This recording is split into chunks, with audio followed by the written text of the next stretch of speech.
کہ بہت سارے کام امت کے لیے درس ہیں، قیامت تک آنے والے مسلمانوں کے لیے وہ مشعل راہ ہیں۔ تو وہ جو دوست صحابی تھے سودا سلف لے کر کے گھر جایا کرتے تھے اپنے دوست کی بیوی کو پہنچانے کے لیے۔ ایک دن ایسا ہوا کہ شیطان نے ورغلایا اور سودا سلف سامان لے کر گھر گئے۔ ان کی خاتون باہر آئی دوست کی، انہوں نے اس خاتون کا صرف ہاتھ پکڑ لیا اور وہ عورت چونکہ مدینے کی رہنے والی صحابیہ ہیں، اپنا ہاتھ تو چھڑا لیا لیکن وہ چیخ مار کر رونے لگی کہ جس پر میرے شوہر نے سب سے زیادہ اعتماد کیا، تم تو جگری دوست بھائی کی طرح تھے، ہاتھ کیسے بڑھا دیا؟ تو اس صحابی کو فوراً احساس ہو گیا کہ میں بہت بڑی خطا کر گیا، میرے بھائی اور میرے دوست کی امانت میں نے خیانت کر دیا، اس نے مجھ پر بھروسہ کیا تھا اور اس کی بیوی کا میں نے ہاتھ پکڑ لیا۔ بس اتنی سی بات تھی، وہ خاتون بھی رونے لگ گئی کہ میرے ساتھ کیا ہوا، یہ صحابی بھی رونے لگ گئے، احساس فوراً ہو گیا کہ میں نے غلط کیا ہے، سودا سلف لانے کے وقت مجھ سے غلطی ہو گئی، خطا ہو گئی۔ اب اس خطا کی وجہ سے وہ کرتے کیا؟ ان کو تو ڈر یہ تھا کہ میں اپنے دوست کو منہ دکھانے کے بھی قابل نہیں، اور نہ ہی میں یہ چیز کسی کے سامنے ذکر کر سکتا ہوں، کیا کروں؟ تو مدینہ چھوڑ کر کے چلے گئے پہاڑیوں میں، اور بغیر کھانا پانی سب کچھ بھی نہیں تھا، پہاڑیوں کے بیچوں بیچ رہنے لگے اور صرف روتے تھے اور گر جاتے تھے، اور کمزوری آ گئی جسم میں، اٹھنے پھرنے کی بھی طاقت نہیں تھی۔ اب وہ دوست ان کے صحابی تجارت سے واپس آئے، گھر میں آتے ہی ان کی خاتون نے بتا دیا کیا معاملہ پیش آیا۔ وہ بہت جلال میں آئے اور کہا کہ میرا دل ٹوٹ گیا، آج میری کمر ٹوٹ گئی، جس کے ساتھ ہم نے پوری زندگی بتائی آج اس نے میری عورت کے ساتھ ایسا کیسے کیا؟ بہرحال انسان ہے، خطا ہوتی ہے، انسان ہے، بھولنا اور خطا کرنا اس کی عادت ہے۔ اب ان کو دل میں تو بہت تکلیف ہوئی، کروں کیا؟ لیکن وہ صحابی تھے، انہوں نے کہا یہ معاملہ سیدھے حضور پاک کی بارگاہ میں رکھتا ہوں، کہا کہ میں سزا دوں گا یا پھر جو ہے ان کے لیے جو قرار واقعی چیز ہوگی وہ دلا کر رہوں گا۔ بارگاہ مصطفیٰ صلی اللہ تعالیٰ علیہ وسلم میں تشریف لائے، عرض کیا کہ آقا ایسا ایسا ہو گیا، میرے معتمد ساتھی نے میرے گھر میں ایسا معاملہ کر دیا۔ نبی پاک صلی اللہ تعالیٰ علیہ وسلم غمگین ہو گئے کہ ان دونوں کے درمیان ایسا کیسے ہو گیا۔ پھر تھوڑی دیر کے بعد رحمت عالم صلی اللہ علیہ وسلم جو غیب داں نبی ہیں، ہر چیز کو جانتے بلکہ اپنے امتیوں کے احوال سے باخبر رسول ہیں، نبی پاک صلی اللہ تعالیٰ علیہ وسلم اپنے اس غریب صحابی کے حالات معلوم کیے، پتہ چلا کہ وہ تو گھر بھی چھوڑ دیا، مدینے بھی چھوڑ دیا، پہاڑیوں میں جا کر کے پناہ لے کر کے اکیلا تنہا رہ رہا ہے۔ اللہ کے نبی صلی اللہ تعالیٰ علیہ وسلم اپنے اس غریب امتی صحابی کے حالات معلوم کرنے کے بعد اللہ کریم کی بارگاہ میں عرض کرتے ہیں کہ مولا تو فیصلہ سنا دے۔ اللہ تعالیٰ نے آیت نازل فرمائی، جو آیت میں نے آج آپ کے سامنے تلاوت کیا۔ اللہ تعالیٰ فرماتا والذین اذا فعلوا فاحشۃ او ظلموا انفسهم، جن لوگوں نے گناہ کر لیا یا اپنی جان پر ظلم کیا ہے، پھر ذکر اللہ فاستغفروا لذنوبہم، اللہ کو پھر جلدی یاد کر لیا اور توبہ کر لیا، رب تعالیٰ فرماتا ومن یغفر الذنوب الا اللہ، محبوب بتاؤ اللہ کے سوا کون ہے گناہوں کی بخشش کرنے والا؟ اللہ تعالیٰ ان کے گناہوں کو معاف کر دیتا ہے جو فوراً اپنے گناہ کے بعد یاد کر لیتے ہیں کہ مجھ سے خطا ہوئی ہے۔ رسول کریم صلی اللہ تعالیٰ علیہ وسلم نے اس صحابی کو بتایا تیرے بھائی سے بھول ہوئی، خطا ہوئی، لیکن رحمان نے اس کی بخشش کا مصداق قرآن میں سنا دیا کہ وہ باز آ گیا اور توبہ کر رہا ہے، لہٰذا تیرے لیے بھی یہ زیب نہیں دیتا کہ تو اب کوئی انتقام لے، تو اپنے دل سے معاف کر۔ یہ صحابی تھے، اللہ کے نبی صلی اللہ علیہ وسلم کے پروردہ تھے، نفسانیت اور خواہشات کے نہیں۔ یہ فوراً گئے اور اپنے اس جگری دوست کو، اپنے اس بھائی کو ڈھونڈتے ہوئے پہاڑیوں کے بیچوں بیچ جا کر کے دیکھا، ان کی حالت بہت خستہ تھی، کمزور ہو گئے تھے۔ اور روتے روتے اتنا تھک گئے تھے، نہ کھانا ہے نہ پانی ہے، بس یہ کہ ان سے خطا کیا ہوئی تھی، اپنے دوست کی عورت کا ہاتھ پکڑ لیا تھا، بس میرے عزیزو اس سے بڑا نہیں۔ ہاتھ پکڑنے پر ان کو اس قدر احساس تھا کہ مدینہ چھوڑ دیے۔ لوگ یہاں پورے کے پورے گناہ میں ڈوب جاتے ہیں، زنا میں ڈوبتے ہیں، انہیں احساس تک نہیں۔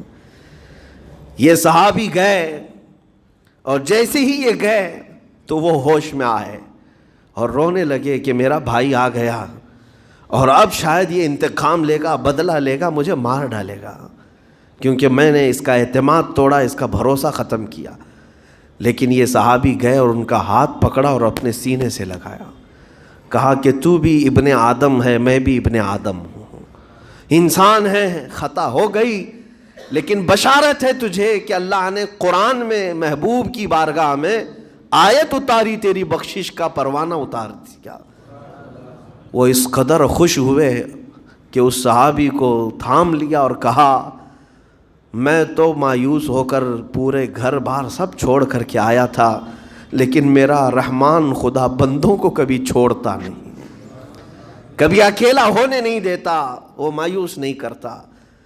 میرے عزیزو، آج ہمارے پاس وقت ہے، جب ٹھوکر کھائیں تو فوراً احساس ہو جائے، جب غلطی ہو جائے۔ غلطیاں کس سے نہیں ہوتی؟ گناہ سب سے ہوتے ہیں، اور اسی لیے میرے آقا صلی اللہ علیہ وسلم ارشاد فرماتے ان بنی آدم خطاؤون وخیر الخطائین التوابون۔ آدم کی ساری اولاد خطا کرتی ہے، یعنی آدمی سب خطا کرتے ہیں، لیکن بہترین خطا کرنے والا وہ ہے جو خطا کرتے ہی توبہ کر لیتا ہے، توبہ کر لیتا ہے۔ کوئی رات تمہاری ایسی نہ ہو کہ بغیر توبہ کے سو جاؤ، کوئی صبح ایسی نہ ہو آپ کی جو اللہ تعالیٰ کی بارگاہ میں استغفار کر کے نہ شروع کرو۔ ہر دن توبہ کرو، ہر دن اللہ کریم کی بارگاہ میں استغفار کرو۔ اور قرآن کی ایک آیت میں آپ کو یہ بھی بتا دوں، 9ویں پارے سورہ انفال کی آیت ہے، اللہ تعالیٰ فرماتا ہے وَمَا كَانَ اللَّهُ لِيُعَذِّبَهُمْ وَأَنْتَ فِيهِمْ وَمَا كَانَ اللَّهُ مُعَذِّبَهُمْ وَهُمْ يَسْتَغْفِرُونَ۔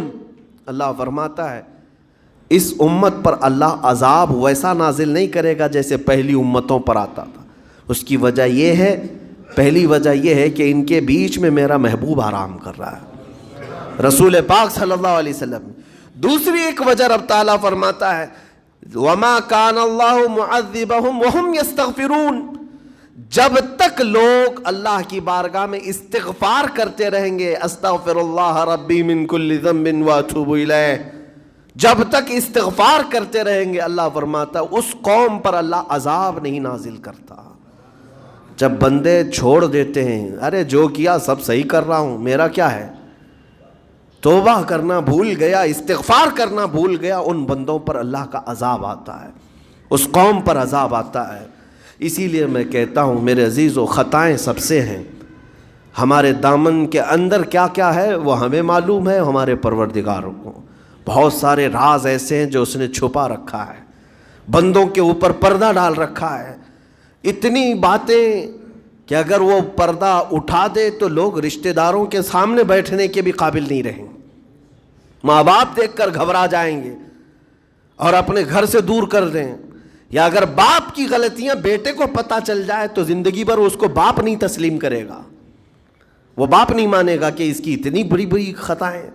لیکن وہ رحمان ہے، باپ کی عیب بیٹے سے چھپا رکھا ہے، بیٹے کے عیب ماں سے چھپا کر رکھا ہے۔